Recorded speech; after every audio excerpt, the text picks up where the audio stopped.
सियावर रामचंद्र भगवान की जय हो। मोर मुकुट वंशी वारे की श्री वृंदावन बिहारी लाल की जय हो। सब संतन हरि भक्तन की जय हो। जय जय श्री राधे।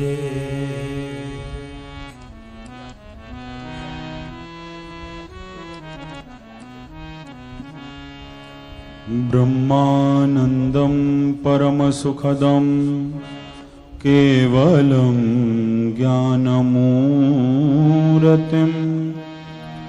द्वन्द्वातीतं गगनसदृशं तत्त्वमस्यादिलक्ष्यम् एकं नित्यं विमलमचलं सर्वधी साक्षिभूतं भावातीतं त्रिगुणरहितं सद्गुरुं तं नमामि। प्रभुनंदकुमारो मे स्वामिनी वृषभानुज कृतार्थोऽहं न संशय। भवानी शंकरो वंदे श्रद्धा विश्वासरूपिणौ याभ्यां विना न पश्यन्ति सिद्धस्वन्तस्तमीश्वरम् अज्ञानतिमिरान्धस्य विश्वक्रान्तचेतस ज्ञानप्रभप्रदानेन प्रसादं कुरु मे प्रभो।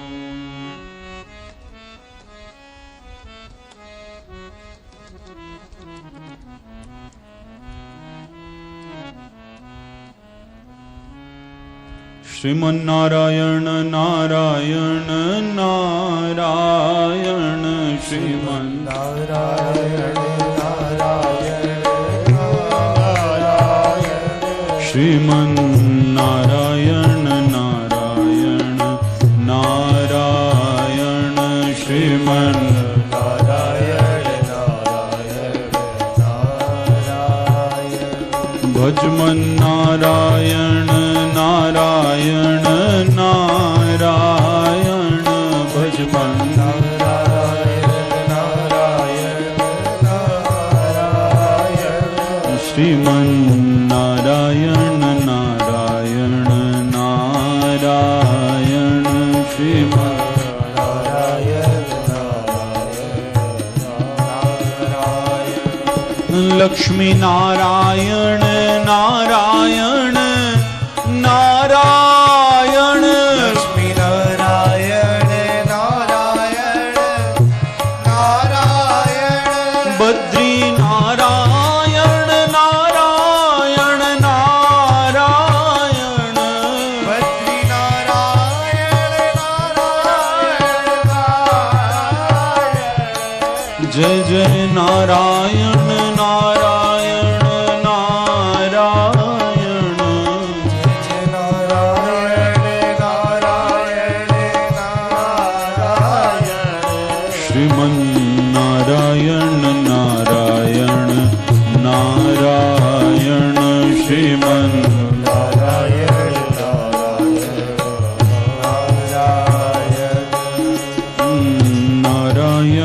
नारायण नारायण नारायण श्रीमन्नारायण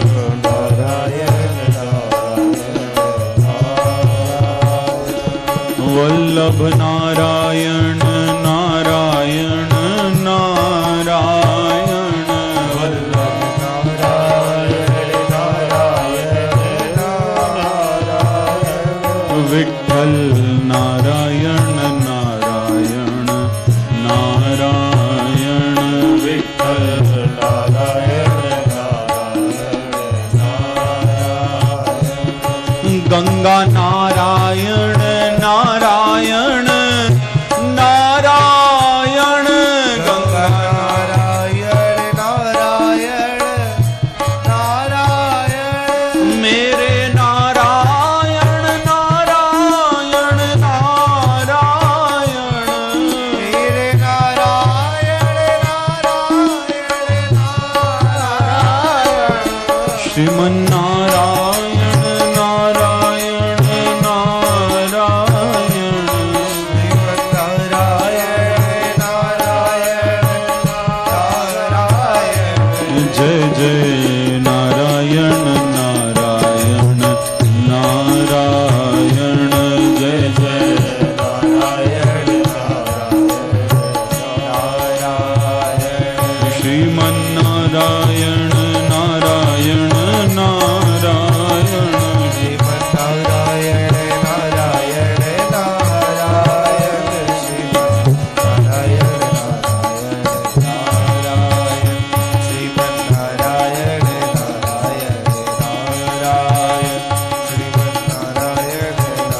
नारायण नारायण नारायण नारायण।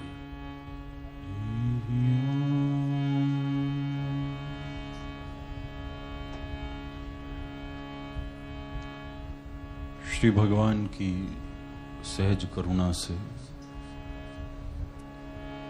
हम आप मां गंगा के आंचल में बैठकर जो स्वामी जी महाराज के इस सूक्ष्म सानिध्य में सत्संग लाभ ले रहे हैं।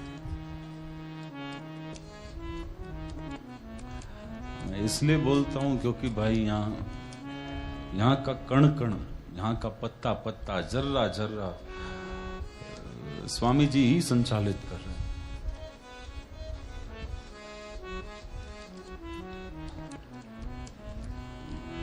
हमें दिखता है महापुरुष चले गए, हाँ शरीर का अपना धर्म था, शरीर को छोड़ दिया, पर वो नहीं गए, वो तो यही है। और वो नहीं हो तो भाई सब कुछ हो सकता है, पर ये जो सत्संग हो रहा है ये नहीं हो सकता। ये तो वही कर रहे हैं, उन्हीं का संकल्प, उन्हीं का सूक्ष्म सानिध्य कर रहा है।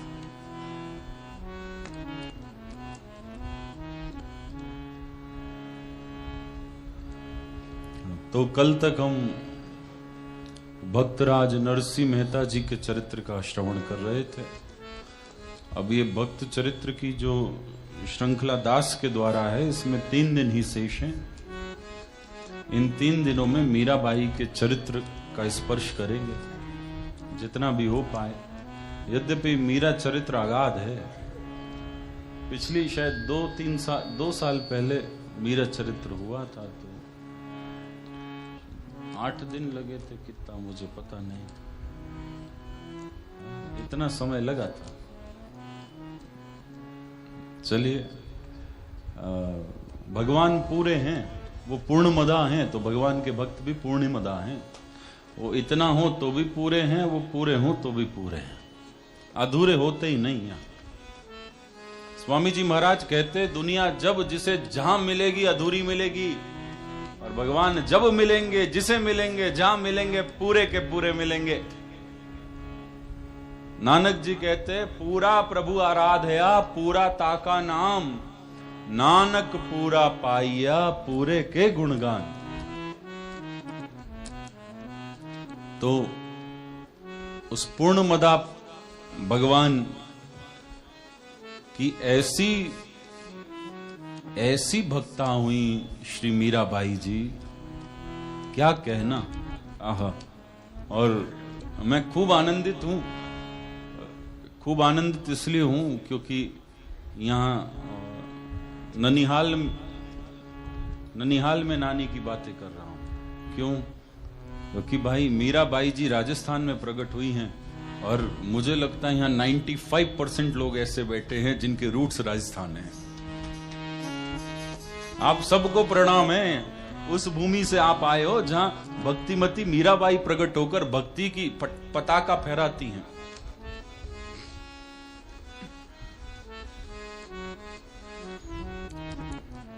श्री नाभा गोस्वामी जी मीराबाई के लिए लिख रहे हैं, सृदश गोपिका प्रेम प्रगट कलयुग ही दिखायो, सृदश गोपिका प्रेम प्रगट कलयुग ही दिखायो, निरंकुश अति निडर रसिक जन रसना गायो। दुष्ट निर्दोष विचारी मृत्यु को उद्यम कियो। बार न बाका भयो गरल अमृत जो पियो। भगति निशान बजाय के काहू ते नाहिन लजी। लोक लाज कुल श्रृंखला तज मीरा गिरधर भजी। तज मीरा तज मीरा गिरधर भजी।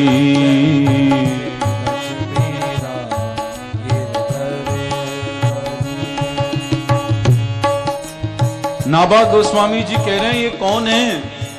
ये मीरा कलिकाल में प्रकट हुई, लेकिन सदृश्य गोपिका ये द्वापर युग की गोपी हैं। और मीराबाई का प्रागट्य प्रेम का प्रागट्य है। उन्होंने प्रेम प्रकट करके दिखाया। कहां? इस कलिकाल जैसे कठोर युग में। और सबसे बड़ी बात, निरंकुश, किसी से डरी नहीं, और भाई किसी के गलत अंकुश में रही नहीं। चरित्र में हम श्रवण करेंगे, जब घर पर थी तो मायके में भी अंकुश करना प्रारंभ कर दिया, पर किसी के गलत अंकुश में नहीं रही। मर्यादा का कभी त्याग नहीं किया और किसी का गलत अंकुश माना नहीं। ऐसी गोपिका निरंकुश अति निडर रसिक जन रसना गायो। अति निडर, डरी नहीं, किसी से नहीं डरी। और भाई भगवान का भक्त डर जाए, अरे वो मृत्यु के सिर पर पैर रख कर जाने वाला होता है, वो क्या डरेगा? दुनिया से क्या डरे? कभी नहीं डरी। और तो भाई दुष्टों ने विचार करके मृत्यु जैसा उद्यम किया। आप सब जानते हैं राणा ने विष दिया था, लेकिन भाई सब लाज के बंधन तोड़ चली। सब लाज के बंधन तोड़ चली। वो कुल की आन गवा निकली। वो कुल की आन गवा निकली। वो कुल की आन गवा निकली। वो कुल की आन गवा निकली। सारे श्रृंगार बिखेर दिए। सारे श्रृंगार बिखेर दिए। एक भगवा वेश बना निकली। एक भगवा वेश बना निकली। मैं तेरी हूँ, मैं तेरी हूँ, मैं तेरी हूँ, मैं तेरी हूँ। ये भुजा उठा कर गा निकली। ये भुजा उठा कर गा निकली। ओ दिलबर प्यारे, ओ प्रियतम, प्यारे ओ प्रियतम। ना जाने कब तुम आओगे। ना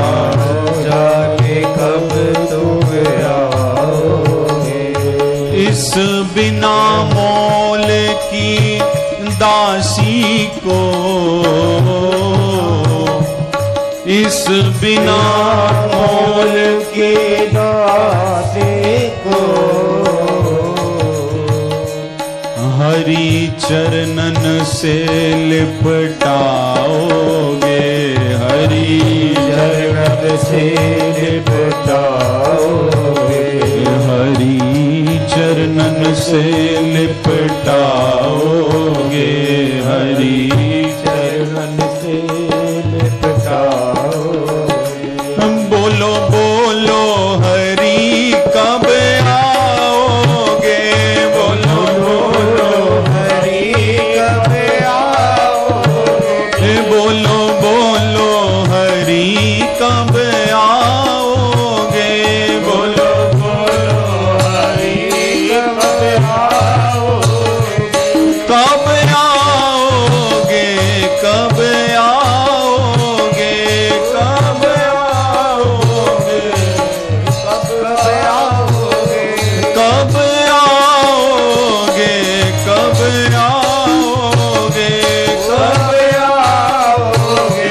कब आओगे, बोलो बोलो हरि कब आओगे, बोलो बोलो हरि कब आओगे, बोलो बोलो हरि कब आओगे, बोलो बोलो हरि कब आओगे। तो भाई दूसरों ने विष तक दिया, लेकिन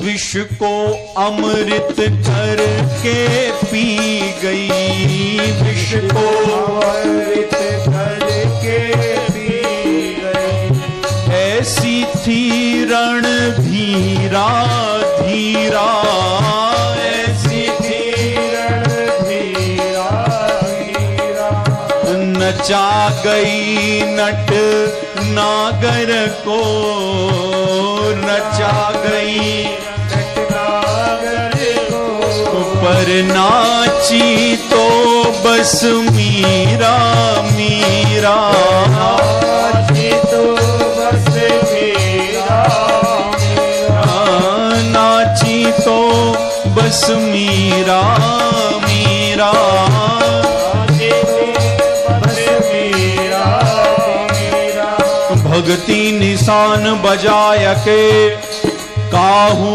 ते नाहिन डरी, लोक लाज कुल श्रृंखला तज मीरा गिरधर भजी, किसी से नहीं डरी, सब लाज के बंधन तोड़कर बस गिरधर गिरधर गिरधर, मेरे गिरधर गोपाला,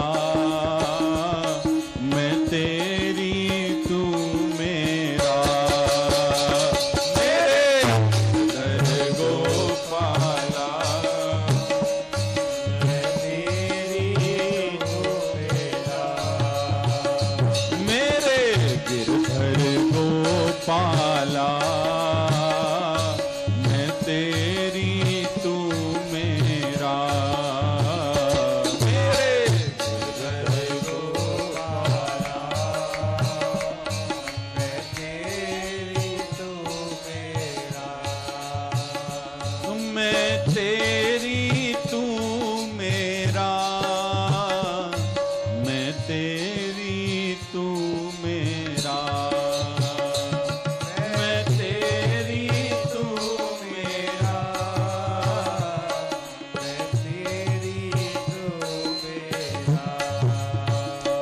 मेरे गिरधर गोपाला,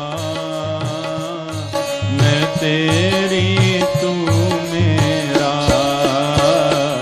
मेरे गिरधर गोपाला,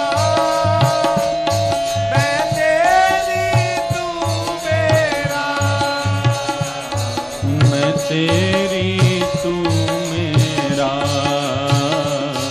मैं तेरी तू मेरा, मैं तेरी तू मेरा, से कहिए भक्तिमती श्री मीराबाई की। और भाई इनका चरित्र ऐसा है जिसका स्मरण करने मात्र से, श्रवण करने मात्र से चित्त में अनायास प्रेम आता है। ऐसा चरित्र, पतितों को पावन करने वाला। श्री नाभा गोस्वामी जी कह रहे हैं, मीरा कौन है? सदृश गोपिका। ये पूर्व जन्म की गोपिका है। तो भाई मीराबाई के चरित्र पर, पूर्व जन्म पर थोड़ा सा विचार करें तो श्री मीराबाई द्वापर युग की गोपी हैं। और कौन सी गोपी हैं? इनका नाम है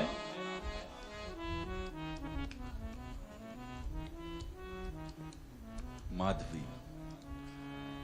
कल मुझे धानुका जी कह रहे थे कि पूज्य स्वामी जी महाराज की ये गादी है, और जब पूज्य मलुक पीठ वाले महाराज जी आते हैं यहाँ पर तो अब प्रणाम करके गद्दी पर बैठते हैं और बार बार सबको प्रणाम करते हैं। तो मलुक पीठ वाले महाराज जी एक दिन बोले कि मैं और जगह कथा करता हूं, वो तो प्राय हमेशा रोज ही सत्संग करते हैं तो वहां तो कैसे भी चल जाता है, लेकिन जब मैं गीता भवन में आता हूं और यहां बैठता हूं तो थोड़ा डर कर सावधानी से सत्संग करता हूं। अच्छा, ऐसी बात नहीं है कि स्वामी जी महाराज की गद्दी है इसलिए सावधान रहता हूं। महाराज जी बोले, देखो ये गद्दी है उनकी, तो उन्हें प्रणाम करके तो बैठते ही हैं, लेकिन भाई यहाँ जितने श्रोता बैठे हैं ये सब स्वामी जी के लाडले हैं, और ऐसे हैं जितना हम जानते हैं हमसे ज्यादा आप लोग जानते हैं, इसलिए बड़ी सावधानी से बैठना पड़ता है। यहाँ एक शब्द भी इधर का उधर होगा तो पकड़ लिए जाएंगे। तो यहाँ तो सब जानते हैं।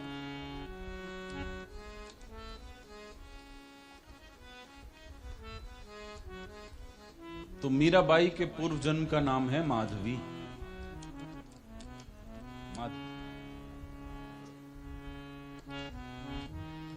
और ये गोपी हैं। गोपी मतलब शरीर नहीं, नारी शरीर से गोपी तत्व का कोई, गोपी भाव का कोई विशेष मतलब नहीं है। गोपी अर्थात गोपी प्रेम की ध्वजा। ध्वजा इसलिए कह दिया गया क्योंकि भाई कोई मंदिर बने तो मंदिर के ऊपर शिखर बनता है, और शिखर के ऊपर भी ध्वजा, पताका फहराई जाती है। तो गोपी कौन है? गोपी प्रेम की ध्वजा है। अर्थात यदि प्रेम रूपी कोई मंदिर है तो उस प्रेम रूपी मंदिर में सबसे ऊंचे शिखर पर जो लहरा रही है वो गोपी है, वो गोपी का भाव है। और भाई गोपी शरीर का नाम नहीं है, ध्यान दीजिएगा। गोपी तो भाव की स्थिति है, गोपी तो चित्त की स्थिति का नाम है, वो तो भाव का नाम है, और वो किसी भी शरीर में हो सकती है, किसी भी रूप में हो सकती है। अरे भाई नर और नारी की तो बात छोड़िए, यही गोपी का भाव, यही प्रेम का भाव एक गीध पक्षी जटायु में आ गया था। यही प्रेम का भाव, यही गोपी तत्व की झलक वानर सेना के वानरों में दिख जाएगी। तो कोई भी गोपी हो सकता है, शरीर का इसमें कोई विशेष लेना देना नहीं है। लेकिन भाई गोपी वो है जो अपने प्रत्येक इंद्रियों से बस भगवत रस ही चाहता है और भगवत रस ही पी रहा है।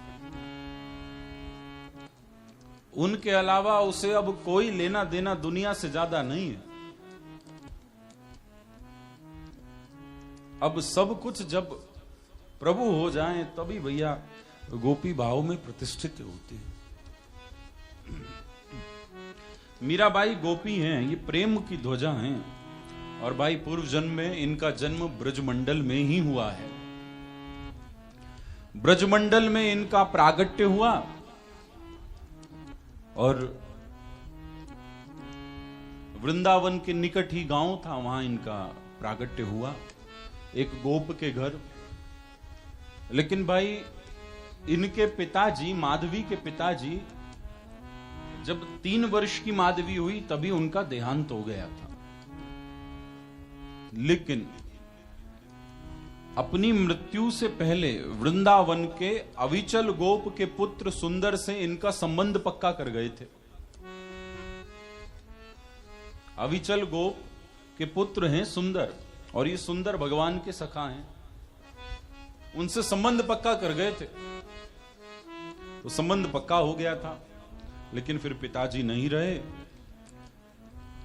और भाई जब बड़ी हुई तब इनका विवाह सुंदर से हुआ, लेकिन गौना नहीं हुआ था। जब समय और बीता और भगवान की लीला चल रही थी, लगभग इस समय भगवान की आयु 6 वर्ष की होगी, और सुंदर तो भगवान से बड़े थे। तो सुंदर गौना करने गए। अब गौना करने गए तो कुछ दिन वहीं रहे। तब भाई बहुत समय हो गया और सुंदर खेलने नहीं आए भगवान के साथ। तो एक दिन भगवान यमुना पुलिन पर खेल रहे थे और उन्होंने सब ग्वाल बालों से कहा, भैया सब तो हैं, लेकिन आज खेल में कोई जो विशेष आनंद आता था सुंदर के होने से वो नहीं हो रहा। ये सुंदर कहां गया, इतने दिन हो गए आया नहीं। तब सब ग्वाल बालों ने कहा, कन्हैया तुझे तो पता है सुंदर का ब्याह हो गया था, अब वो गौना कराने गया है, अपनी बींदली को लेने गया है, तो इसलिए नहीं आया। अच्छा तो वो कब आएगा? इतनी चर्चा ही कर रहे थे तो भगवान ने क्या देखा, दूर से एक रथ आ रहा है, और भाई इस रथ पर सुंदर हैं और सुंदर की धर्मपत्नी माधवी बैठी हैं। सब ग्वाल बालों ने कहा, कन्हैया सुंदर आ गया, सुंदर आ गया। जब देखा भगवान ने सुंदर आ गया और सुंदर ने कन्हैया को देखा, भैया चलते रथ से कूद कर आलिंगन कर लिया। और भगवान कह रहे हैं, भैया सुंदर इतने दिन हो गए, इतने दिन हो गए तू खेलने नहीं आया, देख तेरे बिना खेल अधूरा था। अब भाई मान देना किसी से सीखना हो तो वो भगवान ही है। कितने दिन हो गए तेरे बिना मन नहीं लग रहा था, तू आज आया तो खूब आनंद, घना आनंद हो रहा है, घणो ही आनंद है रही है, आनंद है गयो तू आ गया तो भैया तभी ठाकुर जी ने कहा, सुंदर देख तेरा ब्याह हो गया और भाभी आ गई, नेक अपनी धर्म पत्नी का मुंह मोड़ा तो दिखाई दे, क्योंकि ये ब्रज की रीति है, जो भी ब्रज में आती है नई नवेली में उसका एक बार मुंह मोड़ा जरूर देखूं, मुंह दिखाई जरूर करूं। तो जरा एक बार नेक अपनी धर्म पत्नी का, हमारी भाभी का मोड़ा दिखा दे, मुख दिखा दे। सुंदर ने कहा, कन्हैया तेरी भाभी है, तू देख ले, कौन ब्रज में ऐसी कौन सी नई नवेली आई है जिसका मुख तूने नहीं देखा, जा इसका भी देख ले। तभी भैया श्री भगवान रथ पे गए हैं और रथ पर ये माधवी घूंघट ढक कर बैठी है। और भाई बड़ी बात ये थी, जब इसका संबंध पक्का हो गया था सुंदर के साथ और इसकी मां को पता चल गया था कि ये सुंदर वृंदावन वासी हैं और कन्हैया के मित्र हैं, तब इसकी मां ने इसे एक सीख दी थी, और सीख बड़ी उल्टी सी थी। और बात भी ऐसा था भैया, बाल्यावस्था से भगवान श्री कृष्ण की लीलाओं का जब प्रकाश हुआ है, और वो प्रकाश इतना व्यापक हुआ, इतना फैला, क्योंकि भैया भगवान तो कभी माधुरी से, कभी मुस्कान से, कभी नेत्र से, कभी किसी से सबका मोह लेते थे मन। भगवान कभी ग्वाल बालों के साथ लीला करते थे तो कभी माखन चोरी की लीला करते थे, लेकिन भाई इन सब लीला के पीछे भगवान का एक ही उद्देश्य था, और उद्देश्य ये था कि जीव का मन मैं चुरा लूं, कैसे भी चुरा लूं। देखिए भगवान ने हम सबको 3 चीजें दी हैं, तन मन धन सबके पास है, कम ज्यादा अलग बात है, पर है भाई सबके पास। अच्छा, हम लोग प्राय ऐसा करते हैं कि तन से और धन से भगवान में लगना चाहते हैं। आप तो सत्संगी लोग हैं, मैं अपनी ही बात कर रहा हूं। शायद हम लोग तन से और धन से भगवान में लगना चाहते हैं और मन लगाते हैं परिवार में, संसार में। लेकिन भाई बहुत सीधी और स्पष्ट बात यह है, संसार में एक व्यक्ति ऐसा नहीं है जो हमारे मन को रखना जानता हो, एक भी। और आपको लगता है आपका परिवार, आपका संसार आपके मन की मानता है, तो भाई बड़ी बात नहीं है। घर जाकर 24 घंटे अपने मन की मनवा कर देख लीजिए, हो जाए आपकी मन की तो कह दीजिएगा। मात्र 24 घंटे। देखिए, हम भगवान को दे रहे हैं अपना तन और धन, और संसार को दे रहे हैं मन। पर भगवान कहते हैं भाई ये तन और धन मुझे चाहिए नहीं, ये मेरे कोई विशेष काम का नहीं है। मैं तो मन का ग्राहक हूं, मेरा नाम मनमोहन है, मैं मन को मोहना जानता हूं और मन का ही ग्राहक हूं। भाई ये मन मुझे दे दो, तन और धन संसार को दे दो। और भाई संसार को हमारा मन नहीं चाहिए, तन और धन ही चाहिए। नहीं तो सीधी बात तो यह है, 24 घंटे हमारे मन की हमारे घर वाले नहीं कर सकते, 24 घंटे भी नहीं। तो प्रैक्टिकल करके देखिएगा कभी घर पर जाकर। हाँ, घर पर जाइए और कह दीजिएगा घर वालों से, भाई आज से 24 घंटे हमारे ही मन की होगी। कोई कहीं जाए, नहीं तुम्हें नहीं जाना है क्योंकि हमारा मन नहीं है, यही बनेगा क्योंकि हमारा मन का है। भाई साहब 24 घंटे बहुत दूर की बात है, 4 घंटे भी हमारे मन की हो जाए तो गनीमत है। नहीं हो सकती। क्यों? क्योंकि दुनिया में कोई ऐसा नहीं है जिसे हमारा मन चाहिए। उन्हें तन चाहिए और धन चाहिए। और भगवान कहते हैं मुझे ना तन चाहिए ना धन चाहिए, मुझे तो मन चाहिए। तो भाई हमारे दोनों हाथ में लड्डू हो सकते हैं, दोनों हाथ में लाडू। मारवाड़ी में लाडू बोल, लाडू और साथ में भुजिया, क्या कॉम्बिनेशन है, वाह। तो दोनों हाथ में हो सकता है। कैसे? भाई तन और धन दुनिया को दे दें, संसार को दे दें, और मन मनमोहन को दे दें। दोनों हाथ में लड्डू और मुख कढ़ाई में, आनंद ही आनंद हो जाए। जिसे जो चाहिए वो मिल जाए, इससे बढ़िया क्या। भगवान को मन चाहिए और संसार को तन धन चाहिए। लेकिन भगवान की लीला का जब प्रकाश हुआ तो पूरे ब्रजमंडल में फैल गया, क्योंकि भगवान सबका मन मोह लेते थे, और जिसका मन मोह लेते थे वो बावरे होकर भगवान के पीछे पीछे डोलता था। तो भाई ये बात जगह जगह फैल गई, और फैली ऐसे कि वृंदावन में कोई जादूगर रहता है, कोई मायावी है, और ऐसी माया चलाता है, ऐसी माया चलाता है, सब लुटकर उसके पीछे दौड़ने लगते हैं। फिर वो ना घर के बचते हैं ना घाट के बचते हैं, फिर वो किसी काम के नहीं बचते। बस फिर तो नंद नंदन श्याम सुंदर कहते कहते पीछे भागते रहते हैं। तो भाई जब मीरा जो पूर्व जन्म में माधवी हैं, माधवी का संबंध हो गया वृंदावन सुंदर के साथ, तो माधवी की मां ने इन्हें सीख दी, देख मैंने सुना है वृंदावन में एक ऐसा मायावी जादूगर रहता है, वो जिसे देख ले या जो उसे देख ले वो पागल हो जाता है। वो कुछ ऐसा जादू टोना करता है, कुछ ऐसा टोना। और वैष्णव तो कहते हैं खानदानी, कजरारी तेरी अखियन में, कजरारी तेरी अखियन में, कजरारी तेरी अखियन में, गाइए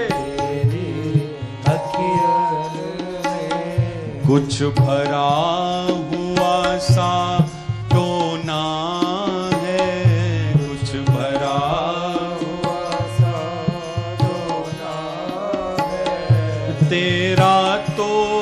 हसन औरों का मरण, तेरा तो हसन औरों का मरण, बस जान हाथ से धोना है, बस जान हाथ से धोना है। क्या खूब ये हुस्न बयान करूं, क्या खूब ये हुस्न बयान करूं, ये सुंदर श्याम सलोना है, ये सुंदर श्याम सलोना है। ललित किशोरी के प्राण जीवन धन, ललित किशोरी के प्राण जीवन धन, ललित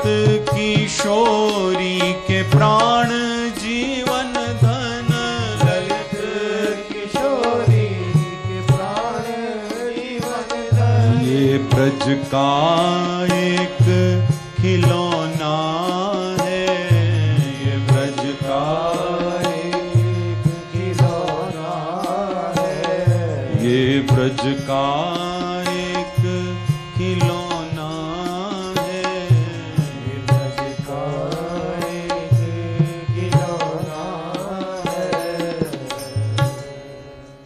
तेरा तो हसन औरों का मरण, बस जान हाथ से धोना है।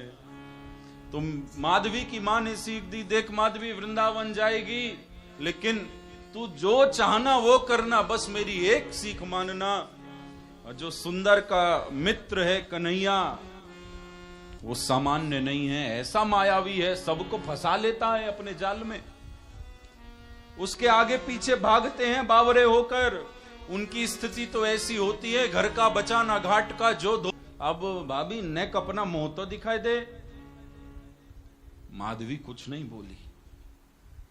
फिर से भगवान बोले हैं, भाभी बड़ी संकोच कर रही है, मुझसे लज्जा मत कर, क्योंकि मुझसे लज्जा किसी की भी बहुत समय तक रह नहीं पाती।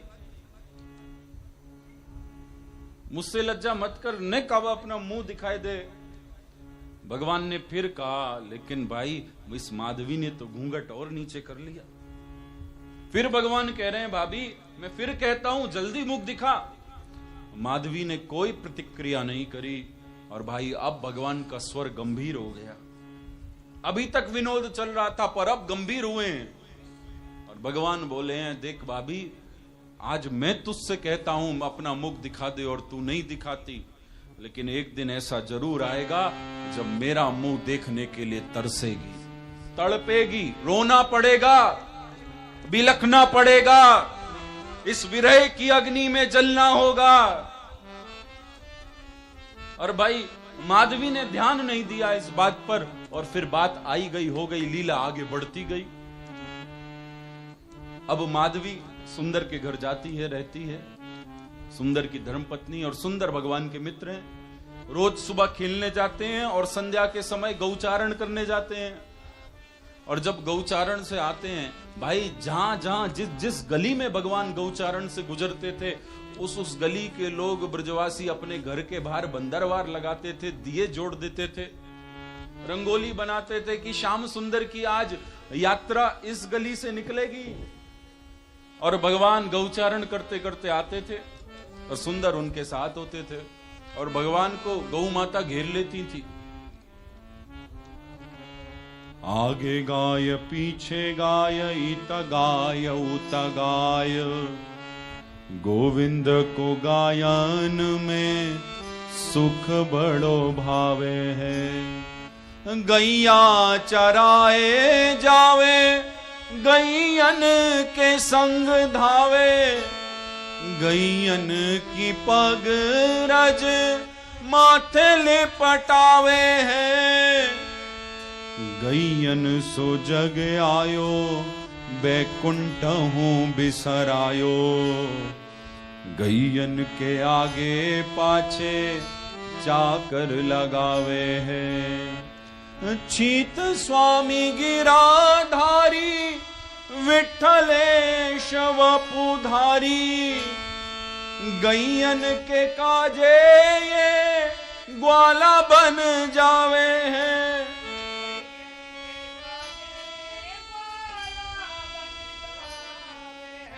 भगवान वैकुंठ को त्याग कर गौचारण करने आए हैं, ग्वाला बन गए हैं और सुंदर इनके साथ होते थे। और जब रात्रि में घर पर आते तो रोज सुंदर बताते, माधवी आज कन्हैया ये कह रहे थे, आज कन्हैया ऐसा बोल रहे थे, आज ये लीला हुई, आज ये लीला हुई, रोज बताते। लेकिन माधवी कोई ध्यान नहीं देती, बस उसे तो अपनी मां की सीख याद थी। विवाह के बाद एक दिन इसकी सास मां यशोदा के चरण छुआने उनके घर लेकर गई, लेकिन ऐसी सावधानी से गई है कहीं कन्हैया देख ना ले और कहीं मैं उसे ना देख लूं। अब भाई 1 वर्ष बीता है, लेकिन जब भी कोई कन्हैया की बात करता, उनकी लीला की, उनके नाम की, उनके गुणों की बात करता, माधवी को लगता है ये सब बौरा गए हैं, सब बावरे हैं, बिल्कुल पागल। कन्हैया के अलावा इन पर कोई बात नहीं है करने की, सब पागल हैं। लेकिन भाई 1 वर्ष बाद लगभग जब ब्रज लीला में भगवान ने गिरिराज जी की लीला का दर्शन कराया है, देखिए अब हुआ क्या था। इंद्र ने कोप किया, भगवान सबको लेकर गिरिराज जी चले गए और भगवान ने अपने वाम भाग की कनिष्ठिका उंगली के नख के कोर के ऊपर गिरिराज जी धारण कर लिए। और जो गिरिराज जी धारण करे ये लीला तो 7 दिन चली। तब भाई और लीला में भगवान के सारे ब्रजवासी इकट्ठे हुए एक साथ या नहीं हुए ये तो अलग बात है, लेकिन गिरिराज जी की लीला ऐसी थी जहां सब ब्रजवासी एक साथ आ गए, क्योंकि वर्षा से रक्षा करनी थी अपनी, तो सारे ही ब्रजवासी आ गए। जब सुंदर भी आने लगे, इनकी सास ससुर सब आने लगे, तो माधवी को भी आना पड़ा, क्योंकि जल से अब रक्षा करनी है अपनी। तो इस गिरिराज जी की लीला में माधवी भी आई थी और ठाकुर जी ने गिरिराज जी उठाए हैं और माधवी के साथ जो अन्य गोपिकाएं हैं वो सब कह रही हैं, देखो देखो हमारे प्रियतम का पौरुष तो देखो, बल तो देखो। 7 वर्ष की आयु के हैं और 7 कोस के गिरिराज एक उंगली पर नचाए पड़े। और भाई भगवान ने गिरिराज उठाए, ऐसा नहीं था भगवान को कोई श्रम हो रहा हो, कोई मेहनत थोड़ी है। संत कहते हैं बस इतना श्रम है जैसे कोई गजराज किसी पुष्प को उठा ले, बस इतना सा श्रम है। तो सब कह रहे थे देखो तो ठाकुर जी ने ये उठाया, ऐसे गिरिराज, क्या पौरुष है, क्या बल है। तभी माधवी को लगा अरे कैसी बावरी हो गई हैं। माधवी ने घूंघट ढका है, देखो कैसी बावरी हैं। कोई 7 वर्ष का बालक इतना बड़ा पहाड़ उठा ले, इन्हें बोलते हुए भी तो आश्चर्य नहीं होता। अरे कुछ निक तो शर्म करो, बोलने से पहले विचार तो कर लो, क्या कोई पर्वत उठा सकता है। इन्हें विश्वास नहीं हुआ।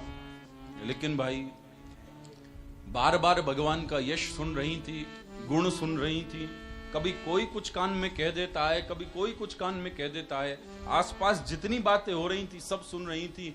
तभी इनके मन में हुआ कि जब इतने लोग एक ही बात कह रहे हैं तो एक बार घूंघट उठाकर देख तो लूं ये सच में सत्य है या नहीं है, क्योंकि भाई सत्य को प्रमाणिकता तो नेत्र देंगे, देखकर पता चलेगा। तो एक बार थोड़ा घूंघट उठाकर देख तो लूं।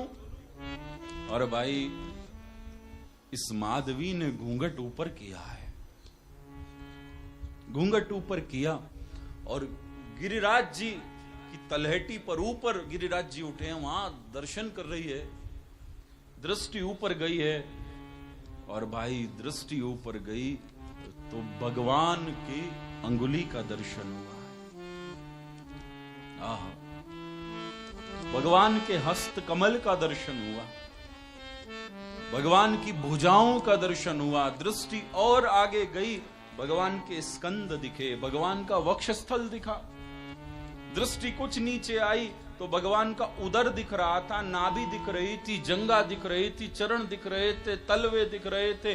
दृष्टि ऊपर गई वक्ष स्थल से तो कंठ में सुशोभित वैजयंती पुष्पों की माला का दर्शन, कंठ का दर्शन, चिबुक का दर्शन, घोड़ी का दर्शन, कर्ण रंधों का दर्शन, इंद्र के धनुष को लज्जित करने वाले भगवान के कुंडलों का दर्शन, कर्ण रंधों का दर्शन, अधरों का दर्शन, नासिका बिंब का दर्शन, कपोलों का दर्शन, दोनों भौं का दर्शन, मस्तक पर सुशोभित तिलक का दर्शन, ललाट का दर्शन, सहस्त्रसार का दर्शन। और भाई ये अलकावलियां, आहा, जिन्होंने मुनियों के यतियों के दिल छीन लिए हैं, उन अलकावलियों का दर्शन, मुकुट का दर्शन, मोर पखा का दर्शन। भाई ये सब दर्शन कर रही थी और ये माधवी कांपने लगी। और भाई कांपते कांपते ये माधवी उस समय लुट गई जब भगवान के नेत्र का दर्शन किया था, नेत्रों का दर्शन किया। बलिहार बलिहार, लुट गई, बिखर गई, बहक गई। जो नेत्रों से नेत्र मिले और जो मुखाम्बुज का दर्शन किया, ओहो भाई कांपने लगी, अपनी स्थिति में ना रही। भक्ति के लक्षण घटित होने लगे, कभी कांपती है, कभी हंसती है, कभी रोती है, कभी बावरी होकर सिर घुमा रही थी। और भाई जो ये दर्शन किया, एक टक देखती जा रही है और रोती जा रही है, रोती जा रही है। जीव गोस्वामी कहते थे, भाई कोई वृंदावन में नई नवेली आवे तो उसकी सास पहले ही सावधान कर देती है। देख तू आई है ब्रज में, अच्छी बात है ब्रज में रहना, लेकिन ध्यान रखना सब जगह जाना, लेकिन कभी यमुना पुलीन पर मत जाना। यमुना पुलीन गई तो गई, कोई बात नहीं, लेकिन उस स्थान पर मत जाना जहां कदम का वृक्ष हो। चल भाई कदम के वृक्ष पर चले जाना, कदम के वृक्ष को देख लेना, लेकिन उस डाल को मत देखना जहां कोई वृंदावन की काली सी मूर्ति बैठी हो, काली सी, वहां ना देखना। जहां नंद नंदन ये सांवरा बांके बिहारी बैठा हो। और चल अगर मन ना माने, मन करे उसे देखना है तो देख लेना, पर चरण देखकर आ जाना। भाई मुख का दर्शन मत करना, अगर दर्शन कर लिए तो बर्बाद हो जाएगी, बर्बाद। और भाई ये माधवी आज बर्बाद हो गई थी। बिंदु जी कहते हैं, वो दिल ही नहीं जिस दिल में सांवरिया तेरी याद न हो, वो याद ही क्या जिसमें कि कोई लुत्फ भरी फरियाद न हो, फरियाद ही क्या जिसमें कि कोई ना चाहा हो तुमसे मिलने की, वो मिलन ही क्या जिसमें कि तेरे आशिक का घर बर्बाद न हो, आशिक का घर बर्बाद न हो। वो मिलन कैसा? क्योंकि भाई जब मैं था तब हरि नहीं, अब हरि हैं मैं नाही, प्रेम गली अति साकरी जामे दो ना समाई। अपने अस्तित्व को खो रही थी माधवी। और भाई जब इंद्र के पास जल समाप्त हो गया, अपनी भूल का एहसास हो गया, वर्षा रुक गई, तभी 7 दिन लीला पूरी हुई और भगवान ने कहा अब सब गिरिराज जी की तलेटी से नीचे जाओ, अब मैं पुनः गिरिराज जी को धरती पर अवस्थित करूंगा। भाई सब धीरे धीरे बाहर जा रहे थे, लेकिन अब गिरिराज जी की तलहटी में 2 ही हैं, एक माधव और एक माधवी। ये 2 बाहर ना गए। ये माधवी रो रही थी, प्रेमाश्रु बह रहे थे, गंगा और यमुना की बरसात हो रही थी आंखों से। तभी ठाकुर जी ने कहा, भाभी अब बाहर जाओ, अब गिरिराज जी को पुनः धरती पर अवस्थित करूंगा। तब माधवी ने चरण पकड़ के कहा था, प्रभु मैं तो अपनी उस मां की अभागी सीख को कोस रही हूं, जिसने ऐसी अभागी सीख दी कि आपको न देखना। आप मेरे पास आए, आप खुद कह रहे थे कि मुझे दर्शन करा दे, एक बार मुख दिखा दे, और मैंने नहीं दिखाया। प्रभु मेरा अपराध हो गया, मुझसे अपराध हो गया। और इतने समय तक मैं उसे देखने के लिए बार बार मुख ढकती रही, जिसे देखने के लिए ब्रह्मा ने ये 2 आंख दी हैं। मैंने उसे नहीं देखा, और वो ब्रह्म मेरे निकट आकर मुझसे कहता था अपना मुख दिखा दे, और मैंने वंचित रखा। मैंने अपना मुख नहीं दिखाया। प्रभु आज मुख देखा, आज इस त्रिभुवन सुंदर दर्शन करे हैं, आज इन पद्म पलाश नेत्रों के दर्शन करे हैं, इन अलकावलियों के दर्शन करे हैं। हे इंद्रियवर सुंदर, अब मुझे कभी इन दर्शनों से वंचित मत करना। भगवान ने कहा, देखो देवी, मैंने उस दिन कहा था अपना मुख दिखा दो, तुमने नहीं दिखाया। फिर मेरे मुख से एक वचन निकला था कि अब दर्शन करने हैं तो रोना पड़ेगा। इसलिए हे भाभी, इस जन्म में, इस द्वापर युग में जितनी कृपा होनी थी सो हो गई, अब तो हो गई। अब यदि दर्शन चाहती हो तो कली काल में जन्म लेना पड़ेगा और रोना पड़ेगा। मेरे मुख से निकला है, दर्शन के लिए बिलखना होगा, इस विरह अग्नि में जलना पड़ेगा, तड़पना पड़ेगा। बार बार माधवी कहती थी, नहीं प्रभु वंचित ना करो दर्शन से, पर भगवान ने कहा, नहीं भाभी, मेरे मुख से निकला है, अब तो रोना पड़ेगा। तब माधवी ने कहा था, फिर आप मिलोगे कैसे?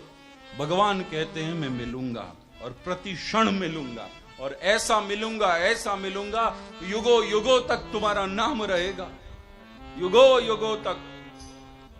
और भाई, इस लीला के बाद माधवी को कभी भी श्री भगवान के दर्शन दोबारा नहीं हुए। रास में माधवी गई नहीं, आगे कृष्ण लीला जो भी वृंदावन में हुई है उसके बाद कभी दर्शन हुए ही नहीं, भगवान का वचन था। लेकिन भाई, जब भगवान कुरुक्षेत्र में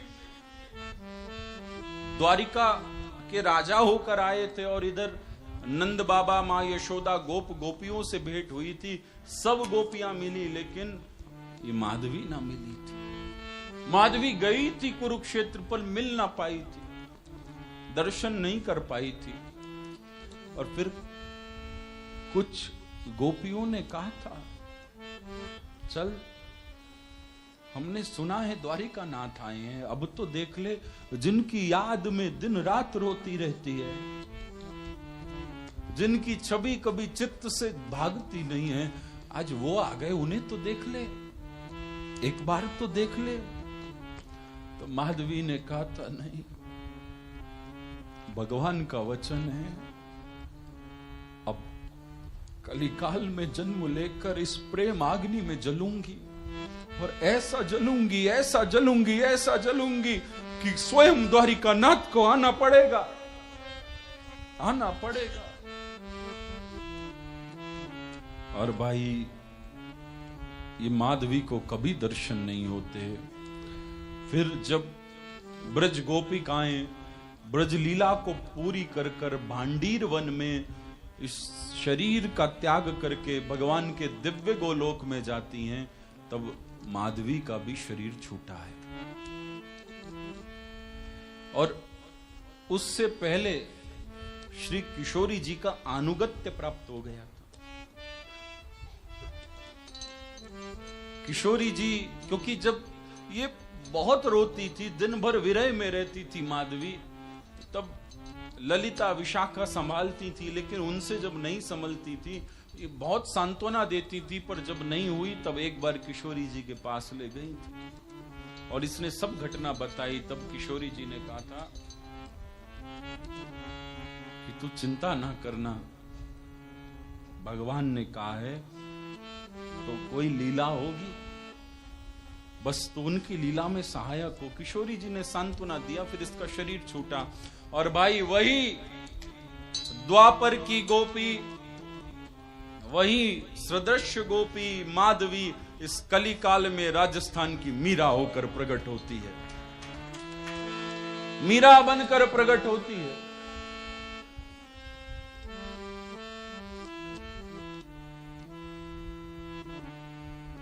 मेड़ता नगर, आहा धन्य मेड़ता भूमि, धन्य। और मीरा इस भूमि को अमर कर गई, अमर। कहा कि आप हमारे बेटे की और बहू की कुंडली जरा विचार करो, इनके कोई संतान नहीं हो रही है। तब इन्होंने कुंडली में योग देखा तो कहा आप चिंता मत करो, इनके घर एक पुत्री का जन्म होगा, एक ही पुत्री होगी।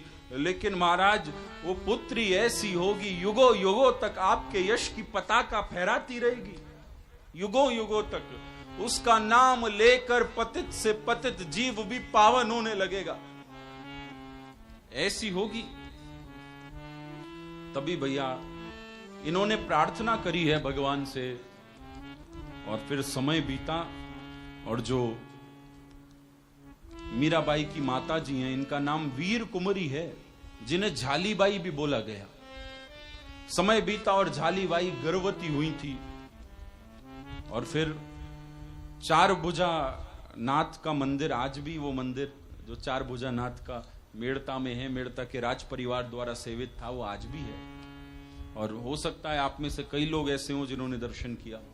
आपने किया है? हाँ हाँ, वाह, देखिए कितने लोग। अरे मुझे भी कभी ले जाइए, अकेले अकेले जाते हैं। आप भी गए होंगे। वाह, किधर पड़ता है मेड़ता? रतनगढ़ के पास, पुष्कर जी के पास है, नागौर के पास। अच्छा ये बताइए, अजमेर और पुष्कर से कितना दूर है? अजमेर और पुष्कर के बीच में है? अरे नहीं, ऐसा नहीं, मैं गया हूं अजमेर और पुष्कर। तो पुष्कर से आगे नागौर है। कितना किलोमीटर? 50 किलोमीटर। और नागौर से कितनी दूर है? 80 किलोमीटर। तो पुष्कर जी जाएं तो 130 किलोमीटर का डिस्टेंस पर मेड़ता आ जाएगा।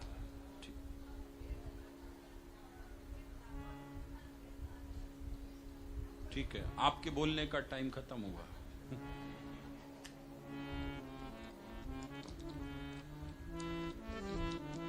तो अब कौन लेकर जाएगा मुझे मेड़ता? कैलाश जी कभी नहीं जाएंगे।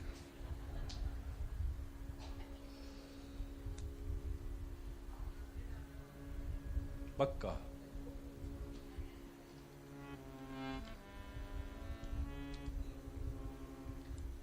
तो जी मीराबाई की इतनी कथा कर चुके, लेकिन कभी जाने का अवसर नहीं मिला।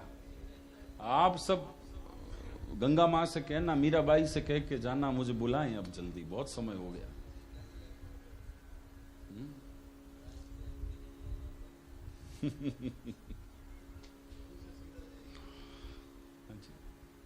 आपने कहावत सुनी है, गांव बसा नहीं लुटेरे पहले आ गए। हमने कहा हम चले, वो नीचे से कह रहे हैं हम भी जाएंगे। तो ये तो आनंद की बात है।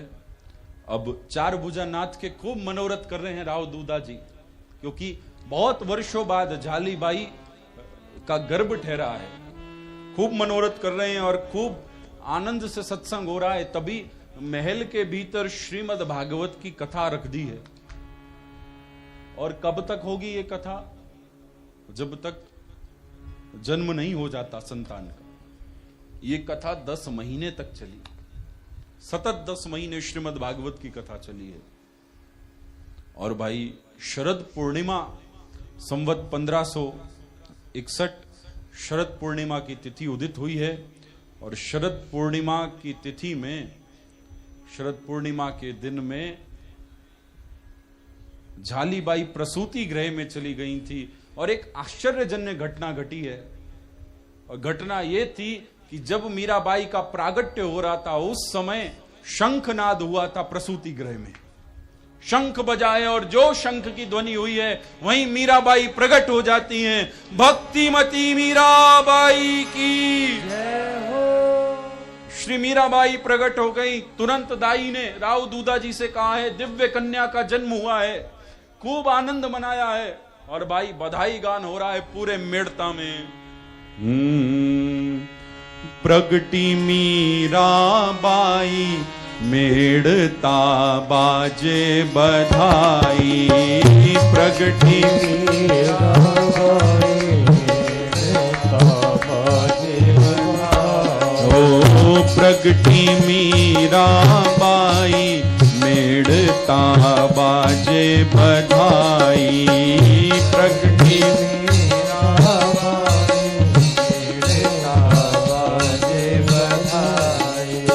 बाजे बधाई भैया बाजे बधाई, बाजे बधाई भैया बाजे बधाई। प्रगटी मीराबाई मेड़ता बाजे बधाई, प्रगटी मीराबाई मेड़ता बाजे बधाई। ढोल बजे और दुदुम्बी बाजे, ढोल बजे और दुदुम्बी बाजे, ढोल बजे और दुदुम्बी बाजे, ढोल बजे और दुदुम्बी बाजे।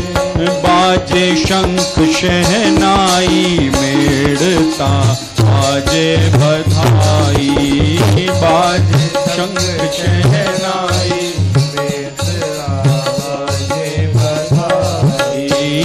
प्रगटी मीराबाई मेड़ता बाजे बधाई, प्रगटी मीराबाई मेड़ता बाजे बधाई। मात पिता सब मोहरे लुटावे, मात पिता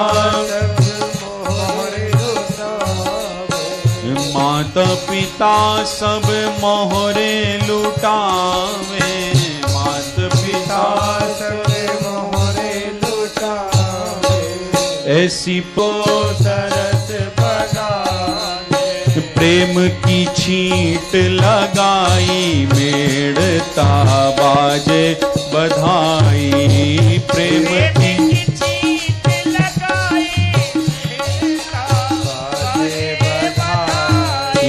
प्रगटी मीराबाई मेड़ता बाजे बधाई, प्रगटी मीराबाई मेड़ता बाजे बधाई। हरि शरणम अब प्रेम पगूंगो, हरि शरण में अब प्रेम पगूंगो, हरि शरणम अब प्रेम पगूंगो, हरि शरणम में अब प्रेम पगूंगो। चरणन आस लगाई मेड़ता बाजे बधाई, चरणन आस लगाई मेड़ता बाजे बधाई। प्रगटी मीराबाई मेड़ता बाजे बधाई, प्रगटी मीराबाई मेड़ता बाजे बधाई।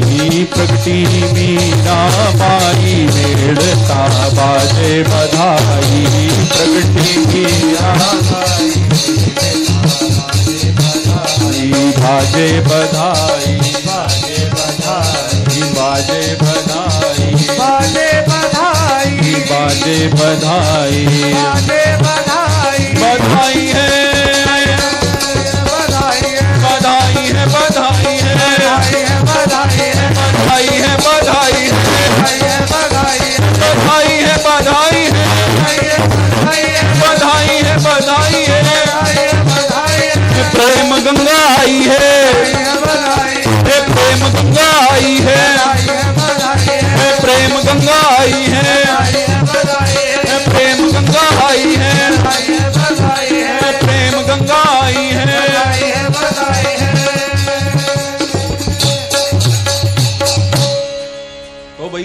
इस भागीरथी गंगा के गोद में बैठकर मेड़ता की प्रेम की गंगा के प्रागट्य की आप सबको बधाई है, बधाई है। भक्तिमती श्री मीराबाई प्रकट हुई, अद्भुत उत्सव हुआ प्रागट्य का, खूब बधाई लुटाई है राव दूधा जी ने। लेकिन भाई कुछ समय बीता था, 2-5 दिन, और मीराबाई के पिताजी श्री रतन सिंह जी एक दिन उदास बैठे थे। उदास बैठे और इनके पिताजी महाराज राव दूधा जी आ गए और उन्होंने कहा, बेटा तुम उदास क्यों बैठे हो? तुम्हारे घर तो ऐसी निधि आई है और फिर भी तुम उदास बैठे हो, क्यों उदास बैठे हो? तभी रतन सिंह जी बोले, पिताजी क्या बताऊं, जगह जगह तो उत्सव चल रहा है पर चित्त में उत्सव नहीं है। और याद रखना भैया, उत्सव जो शब्द है ये उत्साह से प्रकट हुआ है। चित्त में उत्साह हो तो प्रतिक्षण उत्सव है। और कितना बड़ा उत्सव की व्यवस्था जमा लो, अगर उत्साह नहीं है तो उत्सव सब फीका हो जाता है, उत्सव नहीं हो पाता।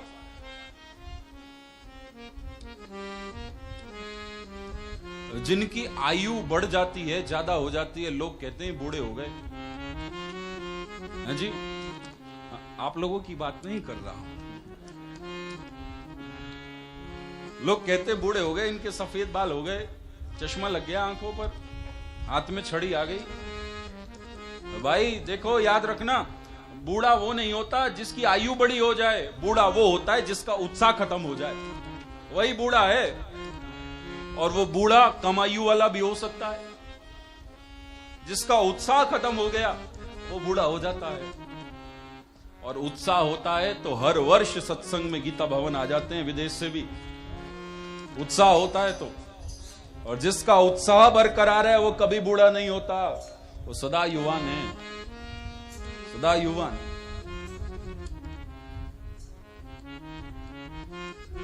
तो उत्सव उत्साह से ही प्रकट होता है। लेकिन रतन सिंह जी अपने पिताजी राव दूधा जी से कहते हैं, महाराज कन्या का जन्म तो हुआ, लेकिन क्या बताऊं पिताजी, उत्साह नहीं है। क्यों नहीं है? क्योंकि मुझे लगता है कन्या हुई है, पुत्री हुई है। अगर पुत्र होता तो उत्साह होता, राजवंश को आगे बढ़ाता, कितना सुंदर होता, पुत्र होता। और भैया राव दूधा जी कहते हैं, अरे बेटा तुम तो बड़ा छोटा सोच रहे हो, बात पुत्र और पुत्र की नहीं है। देखो, राम भजत बिटिया भली, बोलिए, राम भजत बिटिया भली, भलो न विमुख कपूत, भलो न विमुख कपूत, शबरी तो बैकुंठ गई, शबरी तो बैकुंठ गई, धुंधकारी भयो भूत, धुंधकारी भयो भूत। तो राम भजत तो बिटिया भली और भलो न पूत कपूत। ऐसे पूत का क्या करो जो धुंधकारी की तरह खुद भी डूबे, माता पिता को भी डुबोने वाला हो जाए। राजा सगर के 60,000 पुत्र थे, 60,000, 60,000। और हुआ क्या परिणाम? खुद डूबे, माता पिता का भी ऐसी डुबो के चले गए पाप में। और भागीरथ नहीं होते तो गंगा जी नहीं आती, गंगा जी नहीं आती तो उनकी सदगति नहीं हो पाती। तो भाई पुत्र हो या पुत्री हो, भला तो वही है जो राम भजत है, जिसके चित्त में भगवान है, जो भजन में लगा है, बस वही।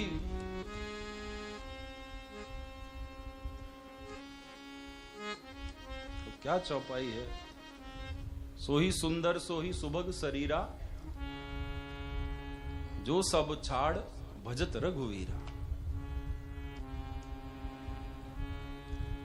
तब रतन सिंह जी को भी आनंद हो गया कि पिताजी आप बिल्कुल ठीक कह रहे हैं, आपने मेरे नेत्र खोल दिए।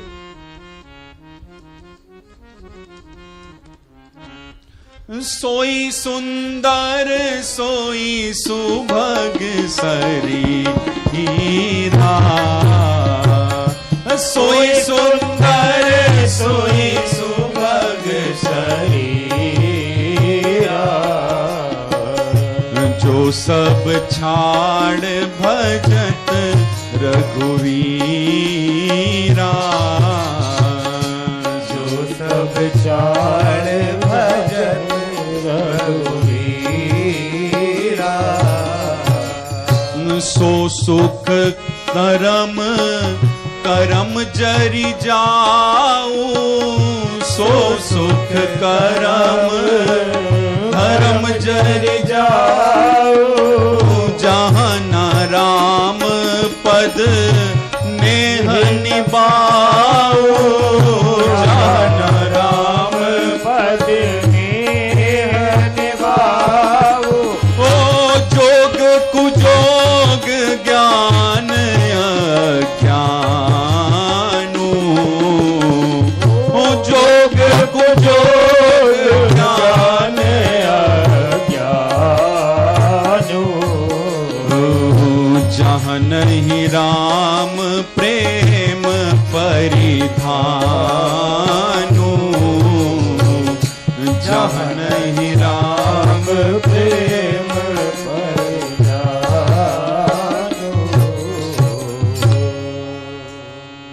तभी भैया आनंद हो गया। और मीराबाई 11 दिन की हुई तो ब्राह्मण को ज्योतिषाचार्य को बुलाया नामकरण संस्कार हेतु।